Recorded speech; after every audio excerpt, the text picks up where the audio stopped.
Dalam sebuah rumah tangga, cinta bukanlah satu-satunya modal utama untuk mempertahankannya, tapi harus disertai rasa tanggung jawab, rasa saling menghargai, dan kesetiaan. Apa artinya pernikahan tanpa kesetiaan? Sekali kesetiaan dalam sebuah pernikahan ternodai salah satu pihak, maka semua tidak akan sama lagi. Seperti kisah tragis yang dialami sepasang suami istri Aryo dan Indah. Garut sekitar tahun 2020. Siang itu Aryo baru saja selesai memangkas rumput yang tumbuh liar di sekeliling taman dan kebun milik Tiara yang cukup luas itu. Aryo juga berhasil menghalau seekor ular yang tiba-tiba muncul di antara rimbunnya pepohonan. Maklum, rumah majikannya itu juga termasuk rumah mewah karena pemiliknya memang keluarga berada. Peluhnya bercucuran membasahi wajah dan kaos yang dikenakan, tapi tidak Aryo hiraukan. Tidak terasa hari ini adalah hari ketujuh dia bekerja sebagai tukang kebun di rumah Tiara dan Doni. Itu artinya hari ini Aryo akan menerima upah. Ya, upah Aryo dibayar seminggu sekali sama Tiara. Kata Tiara, dia tidak tega bila harus membayar upah Aryo sebulan sekali.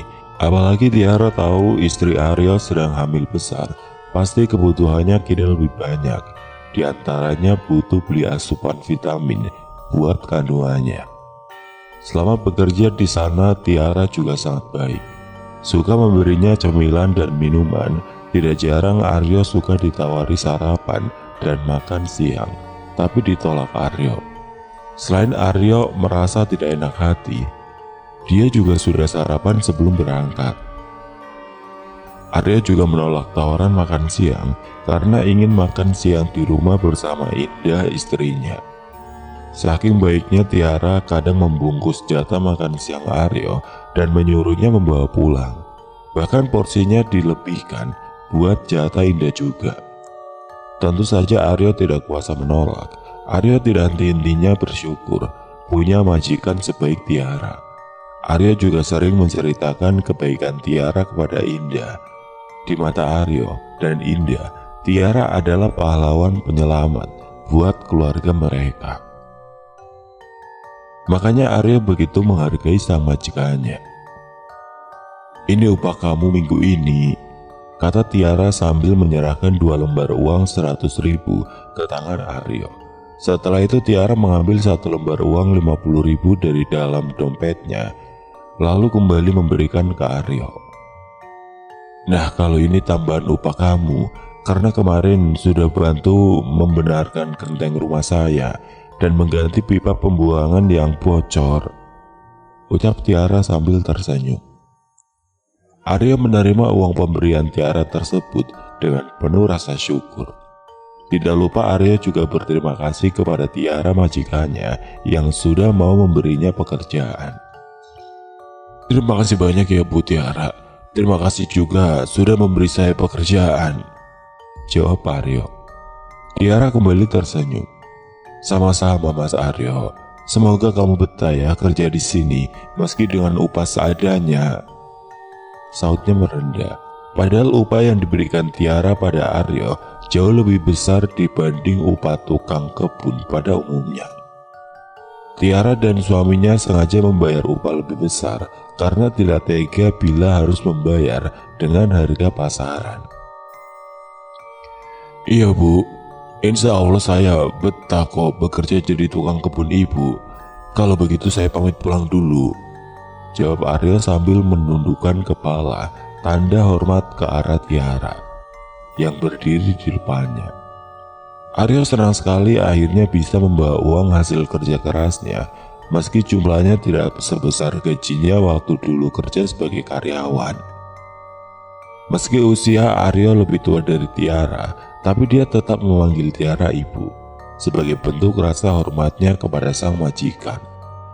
Aryo juga memanggil bapak ke Doni suami Tiara, meski tahu Tiara lebih banyak ditinggal kerja suaminya sampai berbulan-bulan. Aryo tidak pernah berani macam-macam pada majikannya.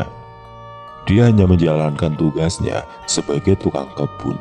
Dia hanya menjalankan tugasnya sebagai tukang kebun yang hanya mondar-mandir di sekitar kebun dan taman. Aryo tidak pernah lancang berani masuk ke dalam rumah kecuali Tiara butuh bantuannya buat membenarkan genteng yang rusak atau membantu Tiara membenarkan keran kamar mandi yang bocor. Setiap kali tanpa sengaja bertatap muka dengan Tiara pun, Aryo lebih banyak menundukkan wajah.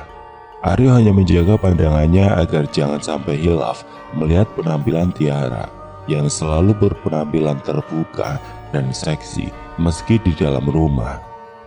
Wajah Tiara yang cantik, masih muda dan berpenampilan modis tidak membuat Aryo berniat kurang ajar dengan lancang menatapnya langsung. Aryo ingin jadi suami yang setia, apalagi Indah istrinya kini sedang hamil tua. Aryo niatnya hanya ingin bekerja di sana, tidak lebih. Aryo hanya ingin bekerja dengan rajin untuk mengumpulkan biaya persalinan Indah. Begitulah niatnya. Meski selalu berpenampilan seksi, Tiara juga bukan figur majikan yang genit. Tiara tetap jaga jarak dengan Aryo dan hanya mengajak Aryo ngobrol berdua pas ada hal yang penting saja. Meski sehari-hari Tiara hanya sendirian di rumah, Tiara juga ingin jadi seorang istri yang menjaga kehormatan Doni suaminya. Awalnya hubungan Aryo dan Tiara hanya sebatas majikan sama tukang kebunnya, tidak lebih. Ketika pulang ke rumah, Aryo cuma bisa diam saat Tuti ibu Indah kembali ngomel-ngomel saat Aryo kasih upahnya yang tidak seberapa sebagai tukang kebun di rumah Tiara. Tuti bilang harusnya Aryo cari kerjaan lain yang bisa menghasilkan uang banyak. Apalagi Indah sebentar lagi mau melahirkan. Kebutuhan Indah dan bayinya pasti akan semakin banyak. Apalagi sekarang, apa-apa harganya mahal. Kata-kata itulah yang selalu diucapkan Tuti berulang-ulang setiap kali ngomel-ngomel ke Aryo. Sampai Aryo hafal urutan makian sang mertua. Sementara itu Indah diam saja melihat Aryo dimarahi ibunya. Bukannya Indah tega pada suaminya, tapi Indah hanya tidak mau membuat ibunya makin panjang mengatai Aryo. Bila dia ikut-ikutan bicara, apalagi bila sampai membela Aryo, bisa-bisa ibunya akan 7 hari 7 malam mengatai Aryo.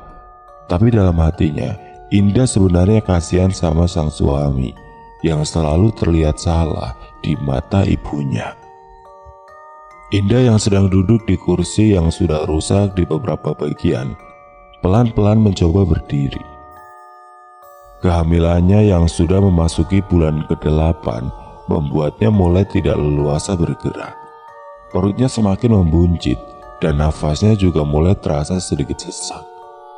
Tapi Indah tidak mau jadi istri yang tidak berbakti pada suaminya. Di matanya, Aryo tetap suami yang bertanggung jawab karena masih rutin menafkahinya. Meski penghasilannya sebagai tukang kebun bisa dibilang sangat pas-pasan, hasilan Aryo hanya cukup buat makan saja. Makanya mereka terpaksa sementara waktu numpang sementara di rumah Tuti karena belum mampu buat mengontrak apalagi membeli rumah sendiri. Indah berjalan pelan mau menyiapkan makan dan minum buat Aryo yang baru pulang. "Istirahat dulu mas, pasti mas Aryo capek dan lapar kan? Sebentar ya, saya siapkan dulu makan siang sama kopi." Indah tersenyum manis ke arah sang suami. "Makasih sayang." Aryo balas tersenyum ke arah Indah lalu menghenyakan tubuhnya ke kursi untuk mengurangi rasa penat yang Aryo rasakan setelah dari pagi bekerja. Tapi suara keras dan ketus Tuti mengagetkan Indah dan Aryo. "Enak saja, pulang-pulang minta makan sama minum kopi. Apa kamu tidak melihat istrimu ini sedang hamil besar? Jalan saja susah, jadi laki-laki itu jangan manja. Bisa kan nyiapin makan dan bikin kopi sendiri?" Tuti bicara dengan nada tinggi. Kedua matanya melotot ke arah Aryo seperti harimau yang hendak memangsa buruannya. Lalu tanpa menunggu jawaban dari Aryo, Tuti menarik tangan kanan Indah. Indah yang tadinya hendak melangkah ke dapur, jadi menghentikan langkahnya. "Indah tidak apa-apa kok bu, lagi pula ini kan salah satu kewajiban Indah pada Mas Aryo sebagai istrinya." kata Indah sambil mencoba melepaskan pegangan tangan ibunya. Namun jawaban Indah tersebut malah membuat Tuti makin murka sama Aryo. Dia kembali memarahi Aryo kali ini sambil menunjuk-nunjuk muka Aryo, masih dengan suara ketus yang cukup mengekakan telinga Aryo. Bagus ya Aryo, gara-gara kamu sekarang anak saya jadi berani membangkang sama ibunya sendiri. Dulu Indah itu anak baik, penurut, sekarang jadi anak durhaka gara-gara kamu. Tuti melepaskan pegangannya ke tangan kanan Indah, lalu masuk kamar sambil banting pintu penuh emosi. Brak! Suara bantingan pintu terdengar cukup memegahkan telinga yang mendengarnya. Aryo dan Indah spontan sama-sama istighfar sambil menutup kedua telinga masing-masing.